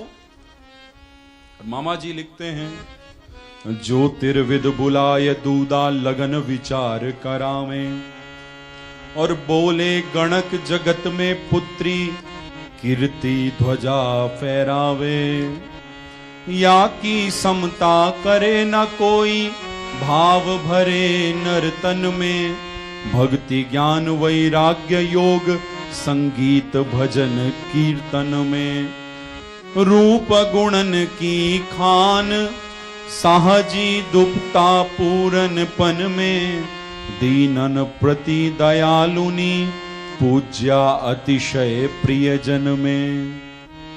ये अद्भुत है पुत्री। और भैया तभी पूछा है राव दूधा जी ने कि पुत्री का भविष्य कैसा होगा। ज्योतिषाचार्य ने हस्तरेखा देखी है, गणित लगाया है कुंडली का, और तभी कहा महाराज क्या कहें इस पुत्री के बारे में, ये लाली तो ऐसी होगी जिसे योग सिद्ध होगा, संगीत सिद्ध होगा, और महाराज संपूर्ण जगत की पूज्या होगी। हर कोई बड़े आदर से इसका नाम लेगा, युगों युगों तक इसकी कीर्ति पताका फहरेगी। और महाराज सबसे बड़ी बात, निरस हृदय में भक्ति का संचार करने वाली होगी, घर घर में जन जन में भक्ति प्रेम लुटाने वाली होगी। महाराज ये तो ऐसी होगी जिससे आपका पूरे संसार में, पूरी दुनिया में आपका नाम चलेगा। तभी पूछा ये बात तो ठीक है, बुद्धि भी ठीक होगी, ये भी ठीक है, भक्ति भी होगी, ये भी बढ़िया है, पर ये बताओ गृहस्थ कैसा होगा, गृहस्थाश्रम कैसा होगा। तब ज्योतिषाचार्य बोले महाराज साध्वी जंजाल से वंचित प्रभु की अतिशय प्यारी, और जग की कौन कहे या पर जगदीश होए बलिहारी। ये तो साध्वी जैसी होगी, जगजाल से बिल्कुल वंचित, जगत की कौन कहे, ये तो भगवान की प्यारी होगी। तभी पूछा आयु कितनी होगी। ज्योतिषाचार्य ने गणना करके बताया महाराज लगभग 64-65 वर्ष तक की ही आयु होगी। कब बस इतनी आयु, क्योंकि उस समय तो इतनी आयु बहुत ही कम मानी जाती थी। अच्छा तो मृत्यु कैसे होगी, कारण क्या होगा। भैया ज्योतिषाचार्य ने गणित लगाया, फिर ध्यान करके देखा, लेकिन कुछ आ नहीं रहा था। तब ये विचार कर रहे हैं आज मेरी ज्योतिष विद्या अधूरी कैसे हो गई, मैं तो सब कुछ बता देता था, पर इसकी मृत्यु के बारे में पता क्यों नहीं चल रहा, क्यों नहीं चल रहा। तभी भाई ध्यान में द्वारिकानाथ भगवान के दर्शन हुए, और ध्यान में द्वारिकानाथ के दर्शन हुए, और फिर जब नेत्र खोले हैं ज्योतिषाचार्य ने, तब नेत्र भीग गए। और राव दूधा जी से कहा महाराज मृत्यु की मत पूछिए, मत पूछिए, ऐसी मृत्यु होगी जो आज तक ना किसी की हुई है ना भविष्य में होगी। ऐसी मृत्यु होगी, इसे लेने तो खुद द्वारिका नाथ भगवान पधारेंगे, द्वारिका नाथ पधारेंगे। राव दूधा जी गदगद हो गए थे और फिर कहा महाराज चलिए अब नाम तो रखिए। तो नाम का अक्षर आया मां, और तभी पुरोहित जी ने नाम रख दिया मीरा। मीरा।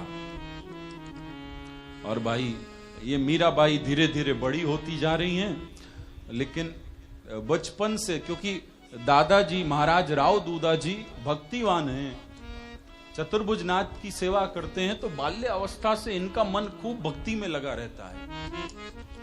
और जब मीरा के बारे में ज्योतिष से ये सुन लिया है कि मीरा भक्तिवती होंगी, तो मीरा को हमेशा पास रखते हैं। सेविका और जो चाकर होते हैं उन्हें दूर कर देते हैं मीरा से। झालीबाई से मीरा को बुलवा लेते हैं और अपने पास ही रखते हैं। सुबह से शाम तक मीरा उनके पास रहती हैं। और भाई जब भी मीरा रोती हैं, क्योंकि बालक तो सहज भाव में रोते हैं, जब भी मीरा रोती हैं तो कभी तो राव दूधा जी खिलौने लाते थे, कभी दूध के पान के लिए भेजते थे माँ के पास।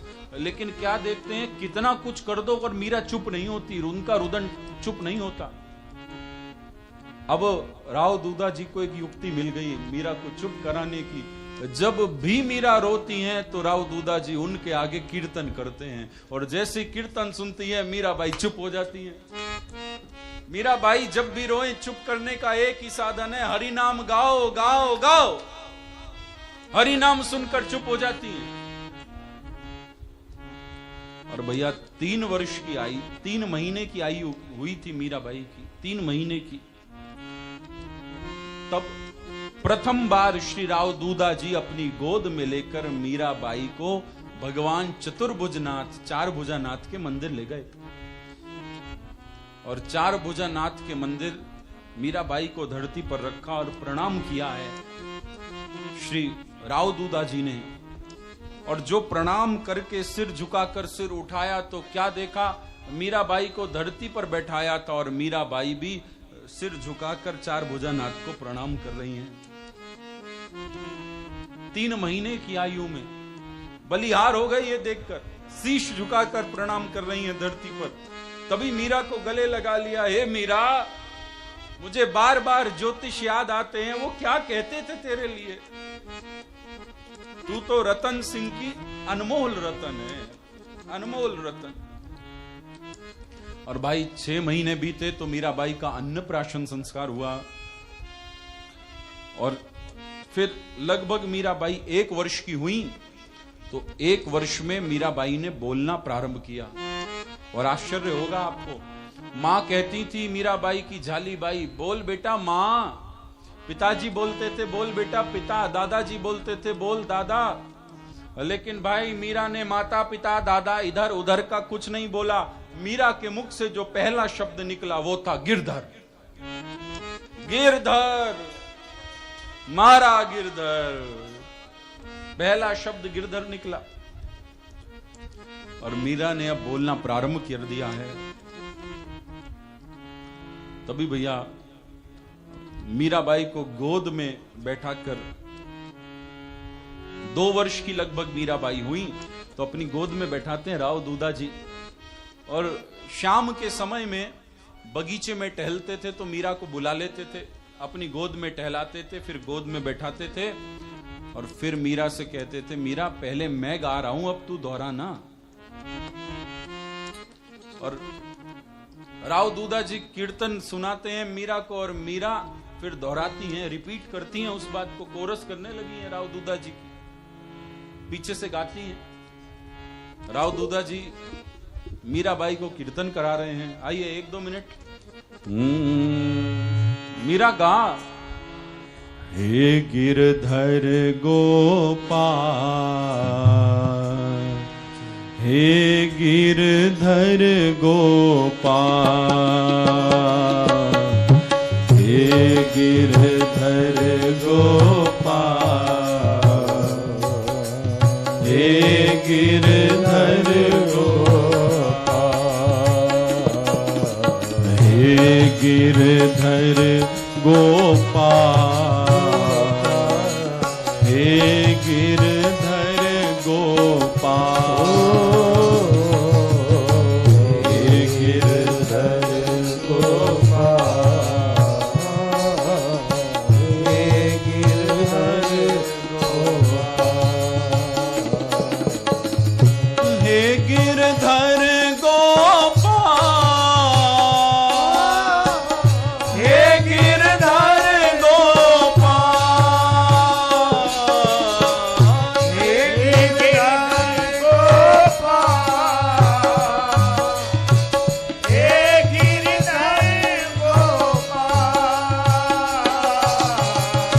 हे गिरधर गोपाल, हे गिरधर गोपाल, हे गिरधर गोपाल, हे गिरधर गोपाल, हे गिरधर गोपाल, हे गिरधर गोपाल, हे गिरधर गोपाल, हे गिरधर गोपाल, हे गिरधर गोपाल, हे गिरधर गोपाल, हे गिरधर गोपाल,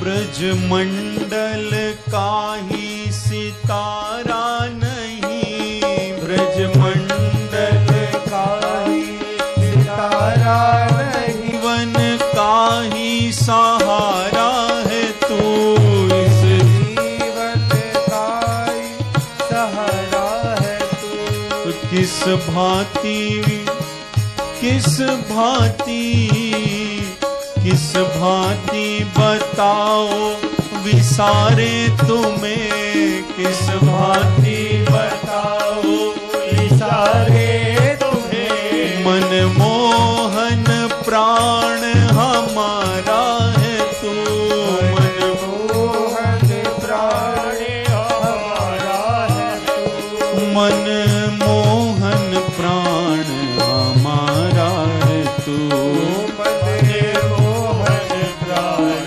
हमारा है तू, हे गिरधर गोपाल, हे गिरधर गोपाल, हे गिरधर गोपाल,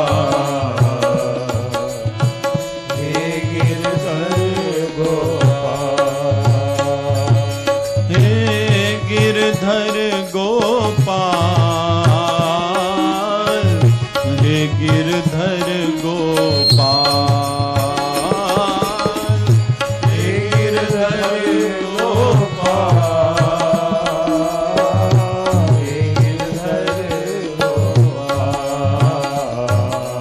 हे गिरधर गोपाल,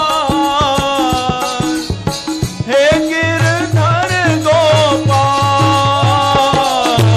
हे गिरधर गोपाल, गाइए, हे गिरधर गोपाल,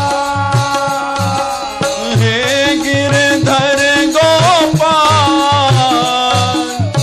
हे गिरधर गोपाल, हे गिरधर गोपाल, हे गिरधर गोपाल, हे गिरधर गोपाल, हे गिरधर गोपाल, हे गिरधर गोपाल, हे गिरधर गोपाल,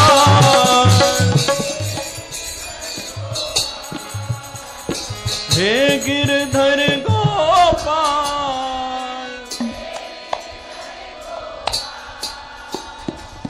हे गिरधर गोपाल।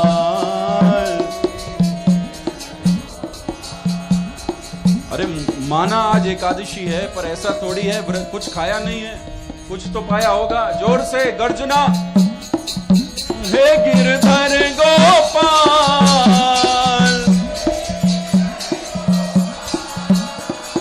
हे गिरधर गोपाल,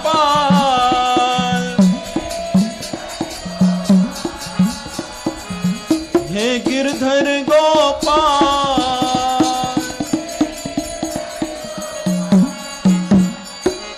हे गिरधर गोपाल,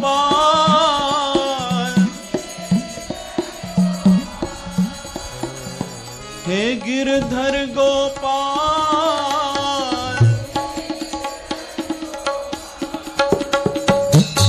गिरधर गोपाल, हे गिरधर गोपाल, हे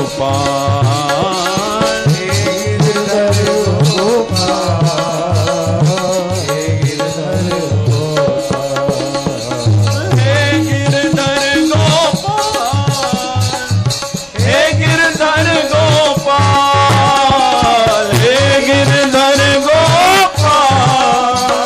हे गिरधर गोपाल, हे गिरधर गोपाल, हे गिरधर गोपाल, हे गिरधर गोपाल, हे गिरधर गोपाल।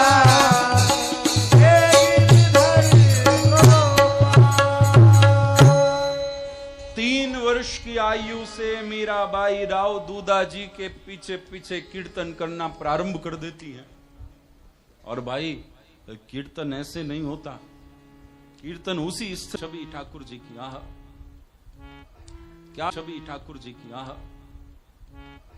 क्या सुंदर दर्शन है रणछोड़ भगवान के। और तब रथ पर मीरा ने दादाजी से प्रश्न किया है, दादाजी हम डाकोर जी जा रहे हैं, लेकिन आप ये बताओ ये भगवान डाकोर जी रहते हैं या द्वारिका में रहते हैं? वो कहां रहते हैं? वो गिरधर कहां रहता है? तब राव दूधा जी ने उत्तर दिया, बेटा मीरा जैसे दूध में घी रहता है, चकमक माचिस में आग रहती है, तिल के भीतर तेल रहता है, मेहंदी के भीतर लाली रहती है, ऐसे ही भगवान सब जगह रहते हैं, हर जगह।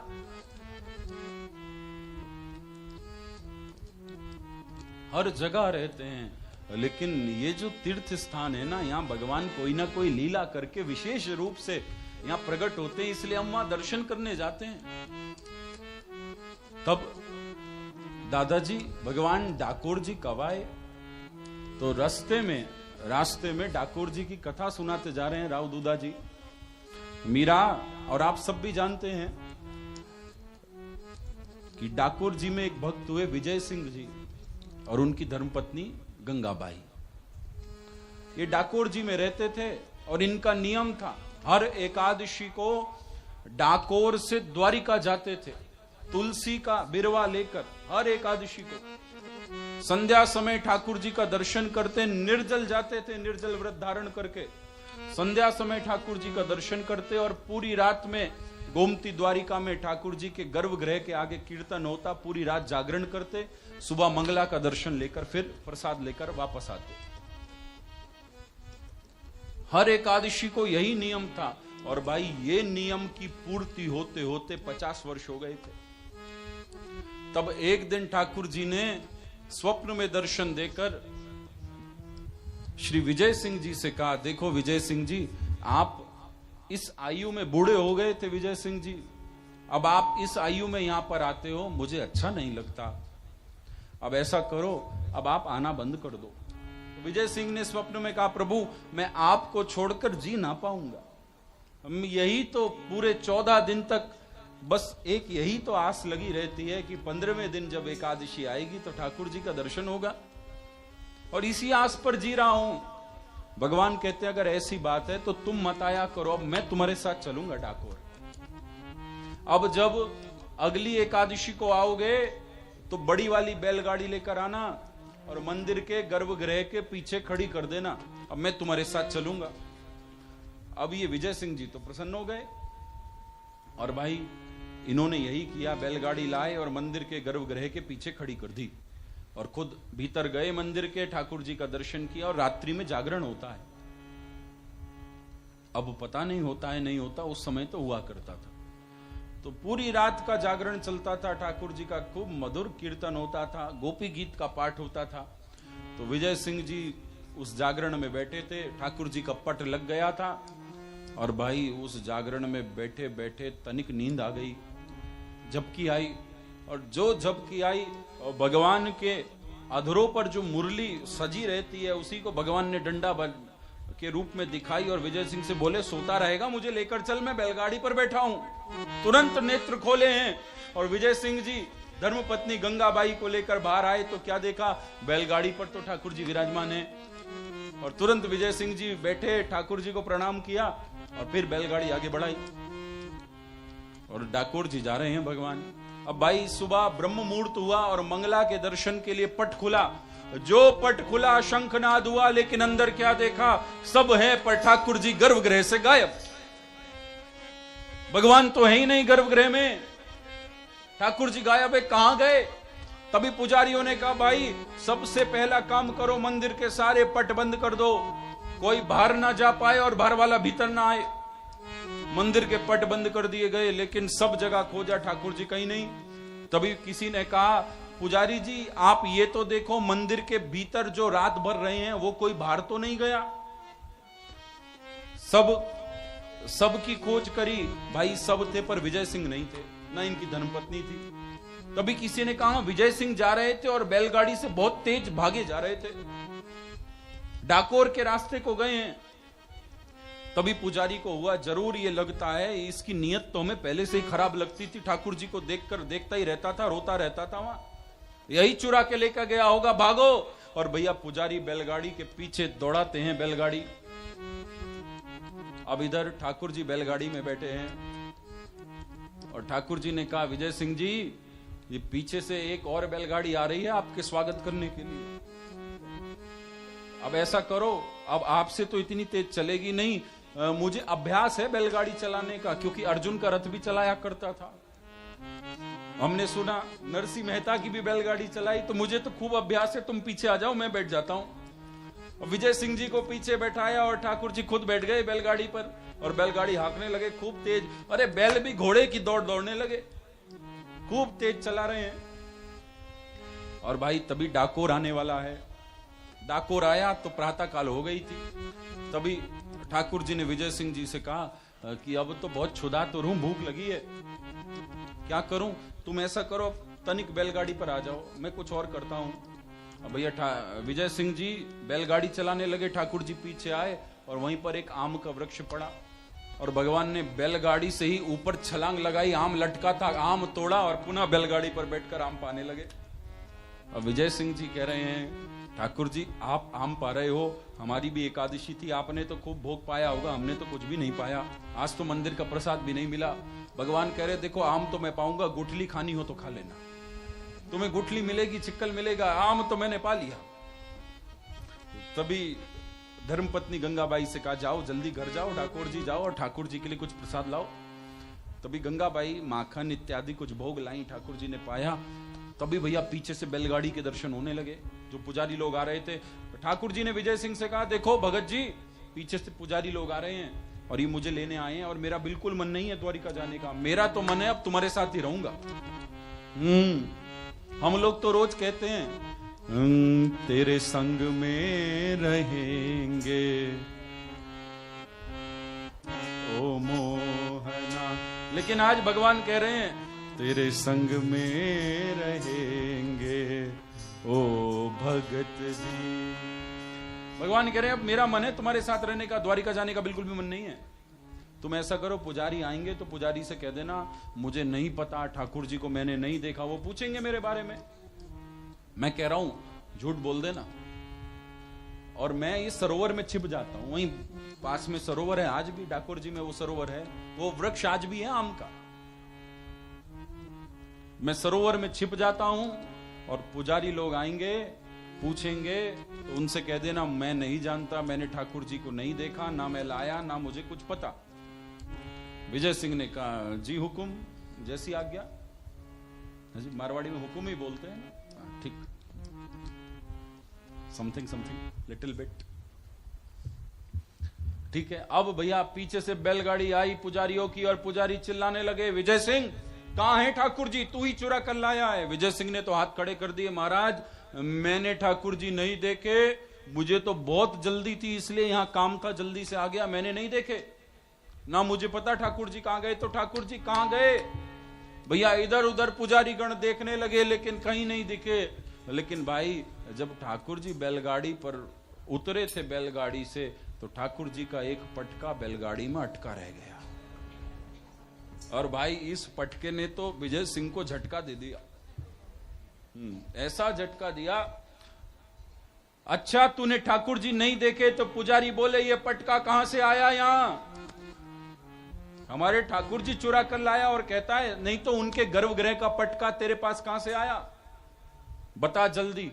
अब भैया भगवान ने कहा था कुछ नहीं बताना है, तो विजय सिंह नहीं बोलते, और जब विजय सिंह नहीं बोलते तो पुजारियों ने बहुत मारा है, हाथों से लातों से खूब पटक पटक कर मारा है, और विजय सिंह के रक्त निकल रहा है लेकिन कुछ नहीं बोलते। भाई विजय सिंह तो सह रहे थे, लेकिन अब भगवान से सहन आ गया, और सरोवर से बाहर आए।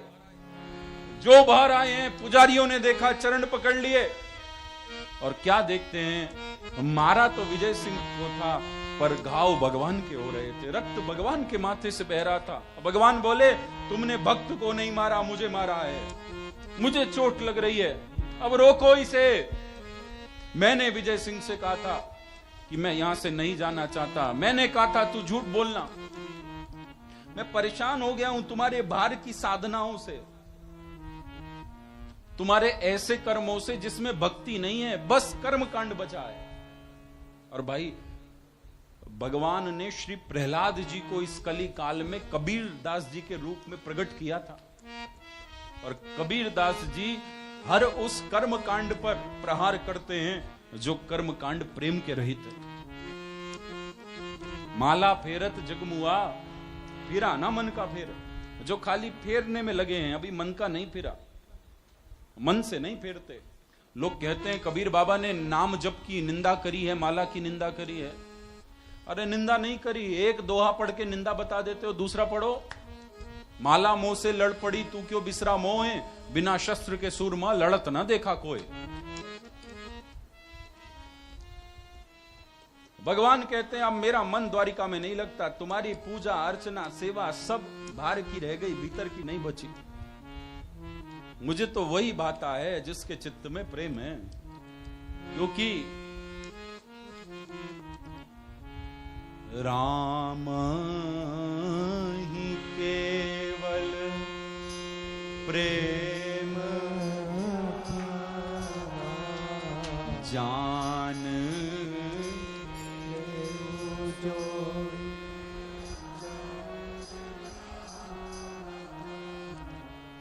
रीझत राम सनेह निसोते, रीझत राम सनेह निसोते, को जग मंद मलिन मति मोते, को जग मंद मलिन मति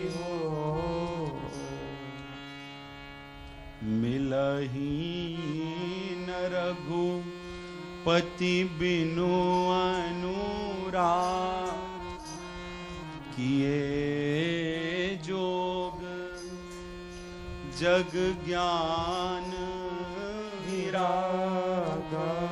तो राम ही केवल प्रेम प्यारा, कि मुझे तो प्रेम रहित कुछ नहीं बाता। तभी क्षमा याचना मांगी, तब भगवान ने कहा मुझसे नहीं, विजय सिंह से क्षमा मांगो। तो पुजारियों ने विजय सिंह से क्षमा मांगी, और फिर पुजारियों ने कहा ठाकुर जी अब द्वारिका चलिए, ये यात्रा हो गई डाकोर की बहुत। भगवान ने कहा नहीं, अब विजय सिंह को छोड़कर कहीं नहीं जाऊंगा, मैं इसके प्रेम के आगे बिक चुका हूं, अब कहीं नहीं जाऊंगा। तब उससे भैया भगवान डाकोर जी विराजे, तब पुजारी कुछ महीने तो वहीं पड़े रहे, फिर बाद में द्वारिका गए और द्वारिका से कुछ दिन बाद फिर लौटे। प्रभु अब आप द्वारिका नहीं रहेंगे तो हमारा क्या होगा, हमारी रोजी रोटी आजीविका कैसे चलेगी? तब भगवान ने कहा कि गोमती नदी पर खुदाई कराओ, मेरा एक श्री विग्रह और प्रकट होगा, उसको गर्भगृह में स्थापित करना। तो भैया जो द्वारिका नाथ भगवान मूल हैं, वो तो डाकोर जी विराजते हैं, और जो अब द्वारिका गोमती द्वारिका में ठाकुर जी हैं, वो भगवत आज्ञा से गोमती में प्रकट हुए हैं, अब वो विराजते हैं। तो आप द्वारिका जाओ तो डाकोर जी भी जरूर जाइएगा। क्या दिव्य दर्शन है! आहा।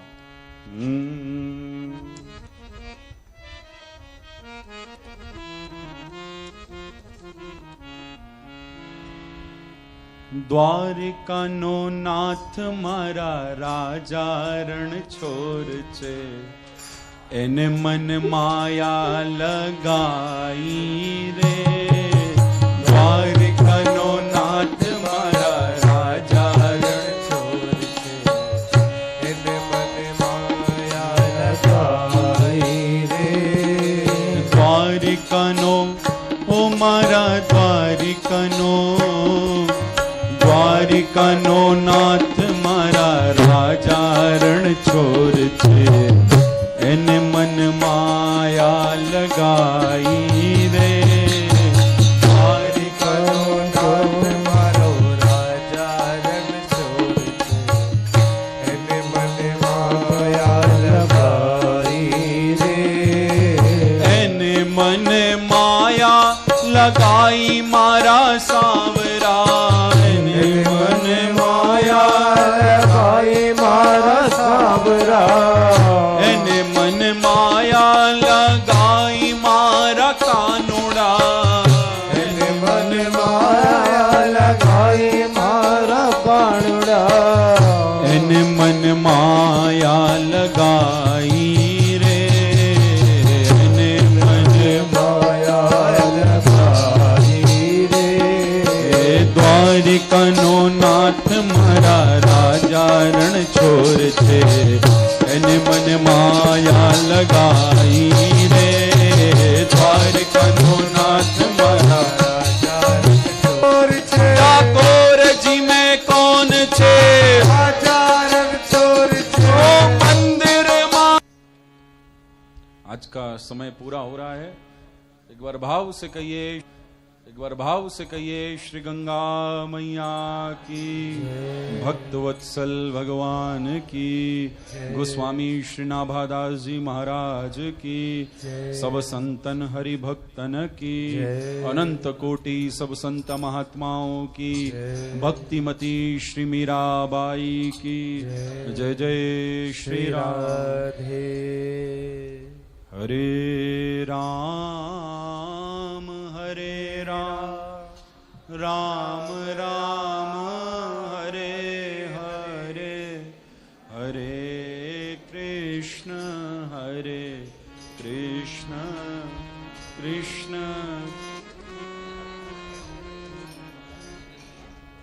वाणी को विराम,